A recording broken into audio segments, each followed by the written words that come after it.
মানসিংহের জন্যেও বিখ্যাত ছিল। রাজা মানসিংহের প্রজারা তাকে অগাধ ভালোবাসত, কারণ তার শাসনে সবাই সুখী ও সমৃদ্ধ ছিল। রাজা মানসিংহের জীবনের কেন্দ্রবিন্দু ছিলেন তার রানী দেবিকা। তাদের প্রেম এমন ছিল যে দূর দূরান্তের রাজ্যেও তার উদাহরণ দেওয়া হতো। রানী কোথায়? কি বার্তা আছে মহারাজ? রানী সাহিবা তার সখীদের সঙ্গে দেখা করতে গেছেন। তিনি শীঘ্রই ফিরে আসবেন, আপনি চিন্তা করবেন না। যাও, তাকে আমার বার্তা দাও যে তার রাজা তার অপেক্ষা করছে। তাকে বলো যেন সে দ্রুত ফিরে আসে। এই প্রেম ও সুখের পরিবেশে ধীরে ধীরে সময় নিজের গতিতে চলতে লাগলো। একদিন রাজবৈদ্য প্রাসাদে এসে এই শুভ সংবাদ জানালেন। মহারাজ, শুভ সময় এসে গেছে। রানী দেবিকা গর্ভবতী। এই সংবাদ পুরো রাজ্যে আনন্দের ঢেউ এনে দিল। অদ্ভুত! এই সংবাদ তো আমার জীবনের সবচেয়ে বড় সুখ। অবিলম্বে ঘোষণা করো, দরিদ্রদের জন্য ভাণ্ডার খুলে দেওয়া হোক এবং স্বর্ণমুদ্রা বিতরণ করা হোক। এই 9 মাস রাজা নিজেকে সম্পূর্ণভাবে রানীর সেবায় উৎসর্গ করে দিলেন। দাসী, নিশ্চিত করো যেন রানীর কোনো ধরনের কষ্ট না হয়। এই 9 মাস তিনি রানীর সেবাতেই কাটিয়ে দিলেন। রানীর ছোট ছোট ইচ্ছাও তিনি পূরণ করতেন। রাজা ও রানী দুজনেই তাদের আসন্ন সন্তানের জন্য শত শত সুন্দর স্বপ্ন বুনতে লাগলেন। রানী বললেন, স্বামী, আমার মনে হয় আমাদের সন্তান আমাদের প্রেমকে নতুন রূপ দেবে। আমি কত সৌভাগ্যবতী যে আপনার মতো গভীর প্রেম পেয়েছি। রাজা বললেন, দেবিকা, তুমি শুধু আমার রানী নও, তুমি আমার জীবন। আমি শুধু চাই তুমি আর আমাদের সন্তান দুজনেই নিরাপদে থাকো। আমাদের এই ছোট্ট পৃথিবী এখন পূর্ণ হতে চলেছে। অবশেষে সেই শুভ মুহূর্ত এসে গেল। সারা প্রাসাদে মঙ্গল গান গাওয়া হলো এবং রানী দেবিকা এক অত্যন্ত সুন্দর কন্যা সন্তানের জন্ম দিলেন। নবজাত কন্যার মুখমণ্ডল ছিল চাঁদের মতো উজ্জ্বল। কিন্তু বিধাতার ইচ্ছা যেন অন্য কিছুই ছিল। কন্যা সন্তানের জন্ম দেওয়ার কয়েক মুহূর্ত পরই রানী দেবিকার স্বাস্থ্য হঠাৎ খারাপ হয়ে গেল। প্রাসাদের আনন্দের ঢেউ মুহূর্তেই গভীর শোক ও কান্নায় পরিণত হলো।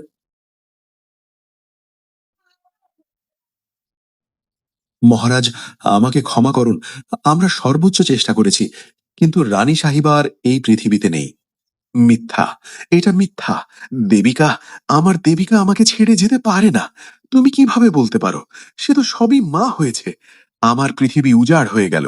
আমি তাকে ছাড়া কিভাবে বাঁচব? রাজা মানসিংহের দুঃখ এত গভীর ছিল যে তিনি নিজের বোধ বুদ্ধি ও সংযম হারিয়ে ফেললেন। তার প্রেম ধীরে ধীরে তীব্র শোক ও অপরাধ বোধে পরিণত হলো। তার মন এই অসহনীয় যন্ত্রণার কারণ খুঁজতে লাগলো, আর তার দৃষ্টি গিয়ে পড়ল সেই নবজাত কন্যার উপর। এই এই এর কারণেই আমার দেবিকা আজ আমার থেকে দূরে চলে গেছে। এই নির্দোষ নয়, এ আমার প্রিয়তমার হত্যাকারী। এ আমার সব সুখ কেড়ে নিয়েছে। আমি এর মুখ দেখতে চাই না। এই নবজাত কন্যা যে এখনো পৃথিবীর আলো ঠিকমতো চোখে দেখতেও পারেনি, রাজা মানসিংহের ক্রোধ ও ঘৃণার কেন্দ্র হয়ে উঠল। প্রাসাদ এখন তার কাছে এক শূন্য কারাগারের মতো মনে হতে লাগলো।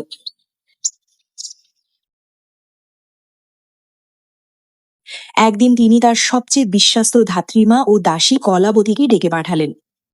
কলাবতী, আমি তোমাকে ডেকেছি কারণ তুমি সবচেয়ে বিশ্বস্ত। এই শিশুটিকে মেরে ফেলো। আমি এই অশুভের মুখ দেখতে চাই না। এর কারণেই আমার রানী আমার থেকে দূরে চলে গেছে। এক মুহূর্তেও যেন এটি আমার চোখের সামনে না থাকে। একে আমার রাজ্য থেকে, আমার প্রাসাদ থেকে, আমার জীবন থেকে সরিয়ে দাও। রাজা মানসিংহের এই কঠোর কথা শুনে দাসী কলাবতীর হৃদয় করুণায় ভরে গেল। সেই নবজাত কন্যা ছিল ফুলের থেকেও কোমল। কলাবতী কাঁপা কণ্ঠে বলল, মহারাজ, হে রাজন, শান্ত হন। আপনি এত বড় অধর্ম করবেন না। এই শিশুটি নির্দোষ। এর কি দোষ? আপনি গভীর শোকে আছেন, তাই আপনি সঠিক ভুলের বিচার করতে পারছেন না। ভাবুন, এই শিশুটি আপনাকে মায়ের মৃত্যুর দুঃখ দিতে আসেনি, বরং আপনার বংশকে এগিয়ে নিয়ে যেতে এসেছে। আপনি যদি একে হত্যা করেন, তাহলে আপনার মাথায় এক নিরপরাধ শিশু হত্যার পাপ লাগবে। তখন আপনার আত্মা কখনো শান্তি পাবে না। রানী দেবিকার আত্মাও এটা দেখে কখনো খুশি হবে না। মহারাজ, আমি এই শিশুটিকে হত্যা করতে পারবো না। আমাকে অনুমতি দিন। আমি এই রাজকন্যাকে লালন পালন করব। সেই প্রাসাদেই থাকবে, কিন্তু আমি তাকে আপনার চোখের আড়ালে রাখবো। আপনি এই শিশুটির জীবনের ওপর এত বড় অন্যায় করবেন না। কলাবতীর এই হৃদয়স্পর্শী কথা ও যুক্তি শুনে রাজা মানসিংহের ক্রোধ কিছুটা শান্ত হলো। তিনি অনিচ্ছায় মাথা নাড়লেন। ঠিক আছে কলাবতী, আমি তোমার বিশ্বস্ততার সম্মান করি। তুমি তাকে লালন পালন করো, কিন্তু তাকে আমার চোখের সামনে আনবে না। আর আজ থেকে তার নাম হবে অভাগিনী। সে এই প্রাসাদের জন্য এবং আমার জীবনের জন্য শুধু দুঃখ ও অশুভ নিয়ে এসেছে। রাজা দ্বারা ত্যাগ করা হলেও দাসী কলাবতীর স্নেহে রাজকুমারী অভাগিনীর লালন পালন শুরু হলো। কলাবতী তাকে নিজের মেয়ের মতো করে বড় করলেন। অভাগিনী প্রাসাদেই থাকতো, কিন্তু তাকে কোনো রাজকুমারীর মতো সুখ, সুবিধা বা সম্মান দেওয়া হতো না। রাজা মানসিংহ তাকে সম্পূর্ণভাবে ভুলে গিয়েছিলেন। প্রাসাদে তার জীবন ছিল এক দাসীর মেয়ের মতো। ছোটবেলা থেকেই তাকে কঠোর পরিশ্রম করতে শেখানো হয়েছিল। সে দিনভর প্রাসাদের ছোট মোটো কাজ করত।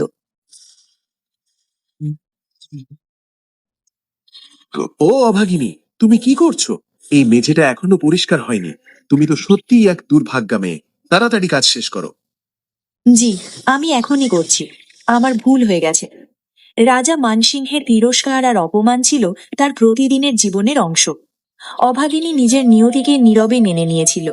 তার স্বভাব ধীরে ধীরে শান্ত ও সহনশীল হয়ে উঠেছিল। বন্ধুরা, ভিডিওটিতে লাইক অ্যান্ড সাবস্ক্রাইব করুন। কিছু সময় পরে রাজা মানসিংহের মন্ত্রী ও শুভানন্দীরা তাকে পুনরায় বিবাহ করার পরামর্শ দিলেন। মহারাজ, এখন শোকের সময় শেষ হয়েছে। রাজ্যের স্থিতিশীলতা এবং ভবিষ্যৎ বংশধরের জন্য আপনাকে পুনরায় বিবাহ করা উচিত। এটি রাজ্যের কল্যাণের জন্য প্রয়োজনীয়। রাজা কিছুক্ষণ চিন্তা করে বললেন, আমি বুঝতে পারছি। ঠিক আছে, তোমরা একটি উপযুক্ত কন্যার সন্ধান করো।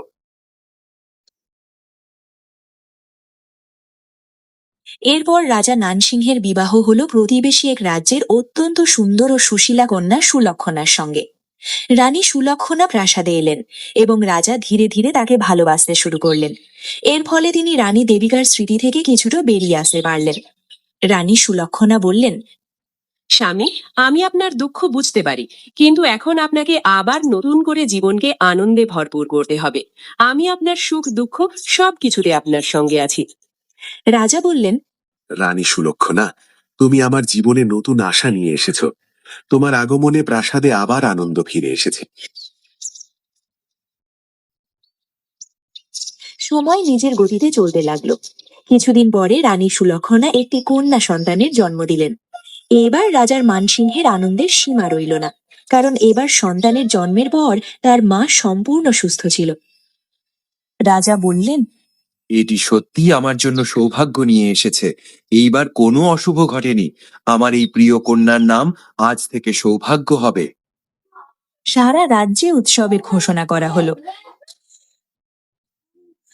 এখন প্রাসাদে রাজা মানসিংহের দুই কন্যা বড় হতে লাগলো, কিন্তু তাদের জীবনের মধ্যে ছিল আকাশ পাতাল পার্থক্য। সৌভাগ্য ছিল রাজা মানসিংহের প্রিয় কন্যা। সে রাজকীয় আদর যত্নে বড় হতে লাগলো। তার জন্য ছিল সুন্দর পোশাক, দামি অলংকার এবং শিক্ষার জন্য যোগ্য গুরু। অন্যদিকে অভাগিনী থাকত পুরনো ও সাধারণ দাসীর পোশাকে। তার জীবন ছিল একেবারে দাসীর মতো। একদিন সৌভাগ্য গর্ব করে বলল, দেখো পিতাজি আমার জন্য এই সোনার হার পাঠিয়েছেন, কত সুন্দর। তারপর সে অভাগিনীকে তাচ্ছিল্যের সুরে বলল, আর তুমি তো দাসীর কাপড়ই পরবে। পিতাজি তো তোমাকে দেখতে পর্যন্ত পছন্দ করেন না। এই কথাগুলো শুনেও অভাগিনী কিছু বলতো না। সে নীরবে সব সহ্য করত। তার জীবনে একমাত্র স্নেহ ও আশ্রয় ছিল দাসী কলাবতী। ধীরে ধীরে অভাগিনীর মন সংসারের প্রতি বিমুখ হয়ে ঈশ্বর ভক্তির দিকে ঝুঁকতে লাগলো।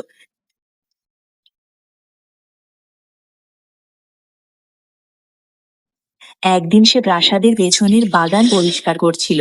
হঠাৎ সে দেখল প্রাসাদের সীমানার বাইরে এক শান্ত পবিত্র স্থানে কয়েকজন সাধু মহাত্মা জড়ো হয়েছেন।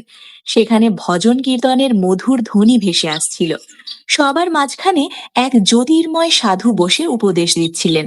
তিনি আর কেউ নন, মহান সাধু সন্ত কবির সাহেব। অভাগিনীর হৃদয়ে এক অদ্ভুত শান্তি অনুভূত হলো। সে কাজ ফেলে চুপি চুপি সেই সভায় গিয়ে এক কোণে বসে পড়ল।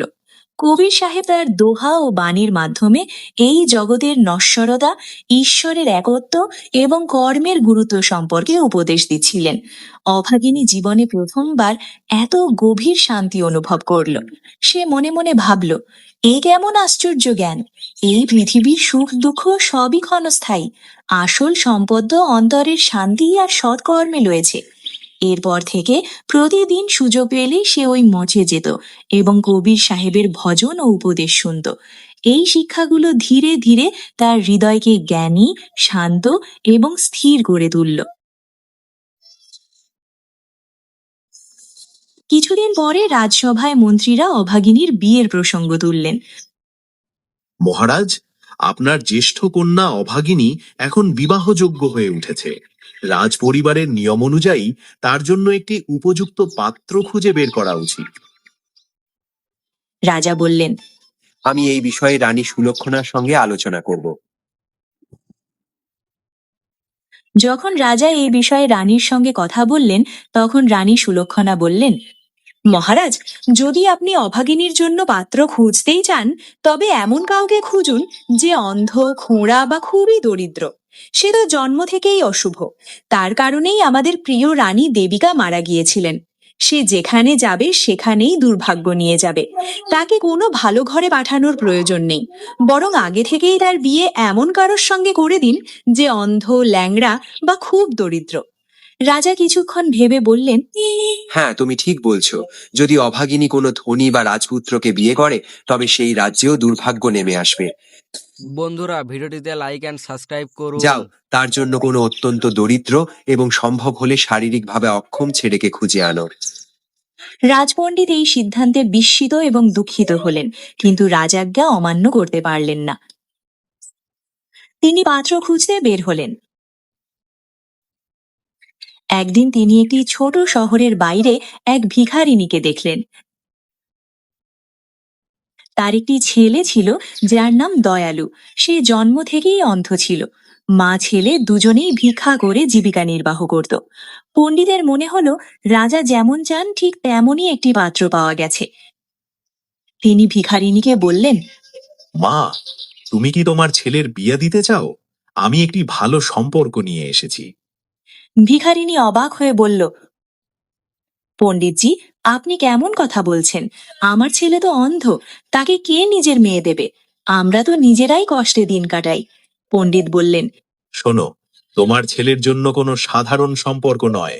রাজা মান সিংহের মেয়ের সঙ্গে তার বিয়ের প্রস্তাব এসেছে। ভিখারিনী অবাক হয়ে গেল। রাজা মানসিংহের মেয়ে? পণ্ডিত বললেন, হ্যাঁ, যদি এই বিয়ে হয় তবে তোমাদের ভাগ্য বদলে যাবে। ভিখারিনী সঙ্গে সঙ্গে রাজি হয়ে গেল।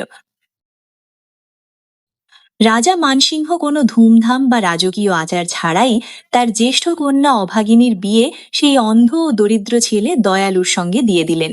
রাজা তাকে দেহেজ হিসাবে একটি মুদ্রাও দিলেন না, কোনো অলংকার বা পোশাকও দিলেন না। এই বিয়ে রাজার কাছে কেবল অভাগিনী থেকে মুক্তি পাওয়ার একটি উপায় ছিল। এর কিছুদিন পরে রাজা তার ছোট মেয়ে সৌভাগ্যের বিয়ে এক ধনী, সুদর্শন ও প্রতাপশালী রাজপুত্রের সঙ্গে অত্যন্ত ধুমধামে দিলেন এবং তাকে লাখ লাখ টাকার দেহেজও দিলেন। এরপর দুই বোনই নিজ নিজ শ্বশুরবাড়ি চলে গেল, কিন্তু তাদের ভাগ্যের রেখা ছিল একেবারে বিপরীত। যখন অভাগিনী তার শ্বশুরবাড়ি পৌঁছল, তখন সে দেখল একটি ছোট শহরের ভাঙাচোরা কুঁড়ে ঘর।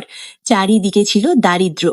ঘরে পর্যাপ্ত খাবার ছিল না, থাকারও কোনো ভালো ব্যবস্থা ছিল না। তার স্বামী ও শাশুড়ি ভিক্ষা করে জীবনযাপন করত। অভাগিনী নিজের মনকে শান্ত রাখল এবং এই নতুন পরিস্থিতিকেও নিজের কর্মফল হিসাবে